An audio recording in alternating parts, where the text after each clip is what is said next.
कि शत्रुता तब तक खत्म नहीं होता है जब तक दोनों गिव अप ना करें। अगर एक भी गिव अप कर दे तो शत्रुता चालू रहती है। और ज्यादातर ऐसा ही होता है कि दोनों गिव अप नहीं करते।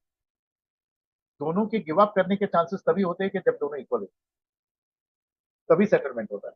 कोई भी, आप बड़े हो या आप छोटे हो, आप सेटलमेंट अपने शत्रु से नहीं करोगे। छोटे हो तो ईगो में आके नहीं करोगे, वो उसको लगेगा मैं डर गया। बड़े हो तो भी सेटल नहीं करोगे। तो काली और कार्तिक के फिर उल्टा कहते हैं कि शत्रुता सिर्फ बड़े से करो। जितना बड़ा हो उससे शत्रुता करो, तुम उसके जितने बड़े हो जाओगे, तुम उसके जितने बड़े होगे फिर जाके सेटल करो। और हार जीत कभी भी मर के या मार के या जीत के या मुकदमा जीत के कभी तय नहीं होती है। हार जीत केवल और केवल सेटलमेंट पे ही होती है।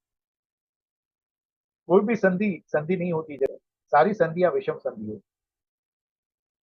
तो इसके लिए जो मीटिंग्स, जो सेटलमेंट होती है, वो आपस में दोनों को पता है कि लड़ते ही रहेंगे, कुछ नहीं होने वाला है, उसका भी नुकसान मेरा भी। तो दोनों सेटल करते हैं। इसी को हजरत मोहम्मद ने कहा है कि जब शत्रुता करो तब दो कबर खोलो। माँ ने कहा है कि जब शत्रुता करो तब दो चीता लगाओ, एक तुम्हारी और एक शत्रु। तो जो वो तभी होगा ना जब तुम इक्वल हो।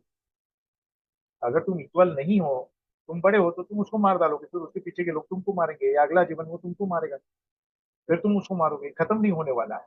सेटलमेंट इक्वल के लोगों में ही सेटल होता है। गुरुदेव, जैसे आप बोल रहे हैं कि सेटलमेंट में तो अगर, जैसे आपने बताया कई बार कि क्षमा ही सबसे बड़ा वो है।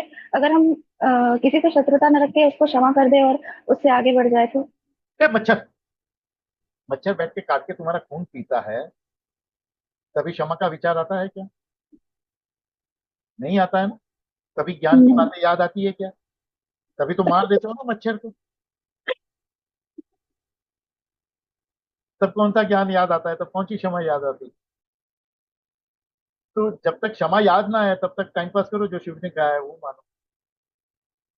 उसके बाद जब याद आ जाए, ओ ओके, अब अपने याद आ गया, अभी क्षमा करना है, तो ठीक है, तो फिर क्षमा करके बात खत्म करो, झगड़ा सेटल करो।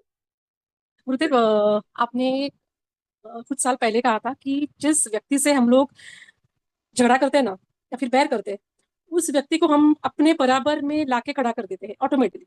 हाँ, हाँ। इसलिए छोटे आदमी तो से तो दुश्मनी करनी ही नहीं चाहिए। हाँ, और अभी जैसे कि आपने कहा कि अगर कुछ ऐसा इंसिडेंस होता है तो हम लोग किसी को माफ नहीं कर सकते, बट आपको उदाहरण देता हूँ। मेरे पास एक बार देवेन आया और देवेन ने कहा कि मेरे को बहुत बुरा लग रहा है कि मैं माँ का मंदिर पूरा नहीं कर पाया। तो मैंने कहा ठीक है, तुम मंदिर पे ध्यान मत रख, मंदिर के अंदर जो माँ है उस पर ध्यान रख। तो बोलते हाँ, ये आपने अच्छी बात बताई। तो उसको ऐसा लगा कि वो समझ गया और वो वहां से चला गया। लेकिन वो गया, उसके बाद मैंने सर पीटा कि एक बेवकूफ को समझा नहीं, और उसको लगा कि ये समझ। हम उन लोगों को जानते हैं क्या कि जो मंदिर का काम अटका के बैठे हैं हमारे? हम पहचानते हैं उनको? नहीं नहीं गुरुदेव, नहीं कभी हम उनको कभी नहीं जानते थे ना, कभी हमने उनको नहीं। पहचाना ही नहीं। तो जिस पे प्रेम होता है उस पे ही शत्रुता होती है। सास बहू को जानती थी क्या? पहले से नहीं जानती थी। फिर भी शादी होने के बाद हर सास अपनी बहू को कैसे नफरत करती है? तो प्रेम नहीं है तो नफरत हो ही नहीं सकती। पर जन्मों जन्मों का बैर कैसे बन गया? नहीं पहचानते थे तो। कोई तुम्हारी गाड़ी रास्ते में ठोक देता है, तुमको उससे नफरत हो जाती है। फिर वो आदमी समझो क्रिश्चियन होगा, सिंधी होगा, तुमको सारे सिंधी सारे क्रिश्चियन से नफरत है। क्यों? कोई फकीर आता है, कोई भिखारी आता है, तुम्हारी गाड़ी को सिक्के से आजकल स्क्रैच कर देते, पैसा नहीं देते तो स्क्रैच करके चले जाते हैं गाड़ी को। तो तुमको सारे भिखारियों से नफरत हो जाती है, फिर तुम किसी भिखारी को पैसे नहीं देते। क्यों? वो प्रेम कहाँ से आया? प्रेम नहीं था तो नफरत हो ही नहीं सकती है। नफरत कहाँ से आई? वो बेटे के प्रति जो सास का प्रेम था, वो बहू के प्रति नफरत बन गई। अभी उस कश्मकश में क्या हुआ? बेटे के प्रति प्रेम कम हो गया और पूरा खत्म हो गया, और पूरी नफरत हो गई बहू के अगेंस्ट। गाड़ी के प्रति जो प्रेम था वो भिखारी के प्रति नफरत हो गई, वो गाड़ी ठोकने वाले के प्रति नफरत हो गई। और धीरे धीरे वो नफरत इतनी बढ़ जाएगी कि गाड़ी के प्रति प्रेम खत्म हो जाएगा। तुम पारसी लोगों की गाड़ी को छू के देखो, वो माँ बहन की गाली देते। तो तुमने उसका क्या बिगाड़ा? तुम उसको जानते भी नहीं और वो गंदी गंदी गालियां तुमको दे रहे, क्यों? गाड़ी के प्रति प्रेम। पर तुम्हारे प्रति नफरत उनकी इतनी बन जाएगी कि गाड़ी के प्रति प्रेम खत्म हो जाएगा। हमारा मंदिर बनाने के लिए, और फिर हमको उससे नफरत हो रही है क्योंकि हमको दुनिया में सबसे ज्यादा प्रेम अपनी माँ से। पर उनसे नफरत करने के चक्कर में माँ से प्रेम कम हो रहा है। उनको तो दिखाओ क्रोध, उनको आप एटीट्यूड दिखाओ कि ये भाई चलने वाला नहीं है, हमारी माँ का मंदिर तुमने रोका तो शाम दाम दंड भेद खून बह जाए, आप हमारा मर्डर कर दो चलेगा, लेकिन मंदिर का काम अटकेगा नहीं, रुकेगा। लेकिन हृदय में अगर उनको क्षमा नहीं किया तो माँ के प्रति प्रेम कम हो जाएगा कि नहीं? इसीलिए उस दिन मैंने देवेन को कहा कि देवेन, तुम मंदिर पे दृष्टि मत रख, माँ पे दृष्टि। उसका मतलब ये नहीं कि तू काम कम कर देगा मंदिर के लिए, पहले 100% करता था तो 1000%, लेकिन बाकी सब चीज पे ध्यान मत रख, मैं हूँ देख लेगा, तो सिर्फ मंदिर को देख। क्योंकि किसी के भी प्रति नफरत हो गई ना, तो जिसकी वजह से नफरत हुई उसकी वजह से प्रेम, अब उसकी तरफ प्रेम कम हो जाएगा। कोई दो मेंटोर है, एक मेंटोर ज्यादा क्लोज हो गया, दूसरे मेंटोर तो ये मेंटोर से जेलसी हो गई, नफरत हो गई। वो जेलसी और नफरत कहां से आ रही है? वो उसका पेट्रोल कहां से आ रहा है, उसका तेल ईंधन कहां से आ रहा है? वो गुरु के प्रति प्रेम है, वो जेलसी में कन्वर्ट हो गया। तो उस चक्कर में क्या हो रहा है, गुरु के प्रति प्रेम कम हो रहा है, तो मुक्ति दाव पे लग गई, भक्ति दाव पे लग गई, सब कुछ दाव पे लग गया। ये तो खतरा है भाई। समझो एरिया में बहुत मच्छर हो गए, मच्छर से नफरत हो गई, गुस्सा आ रहा है, मच्छर मार रहा है, क्यों? क्योंकि शरीर से प्रेम है। मच्छर से नफरत होगी तो शरीर से प्रेम कम हो जाएगा।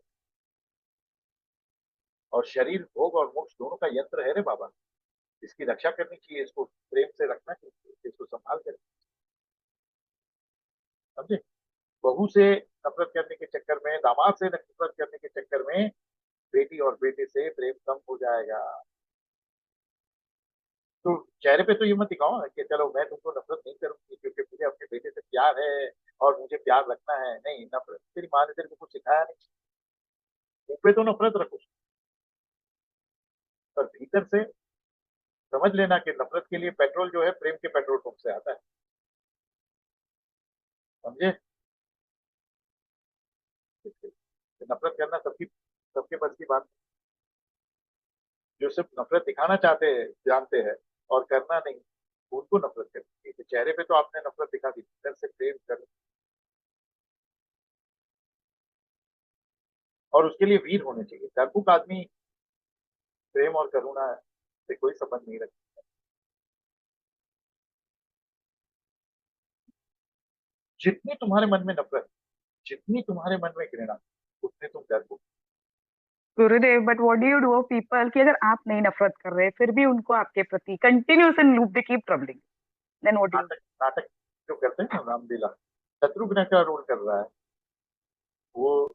8 साल का 10 साल का था तभी बच्चों की रामलीला में, बाल रामलीला में शत्रुघ्न का रोल कर रहा था।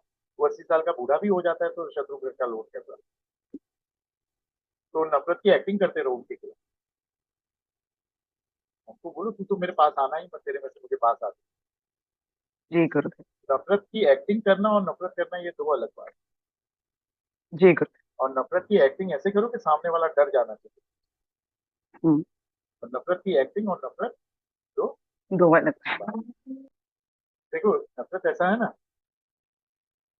कि आचार, और क्रोध ऐसा है जैसे कि सलाद। आप कच्चे आम लेकर आए और उसको काट के सलाद बना के खाया, हेल्दी है, और उसका अचार बना के पूरा साल खा सकते हो, वो अनहेल्दी है, एसिडिक है। सलाद खाया वो अल्कलाइन है। तो नफरत जो है वो सड़ा हुआ सलाद है, अचार है, वो तुम्हारे को भी सड़ा देगा।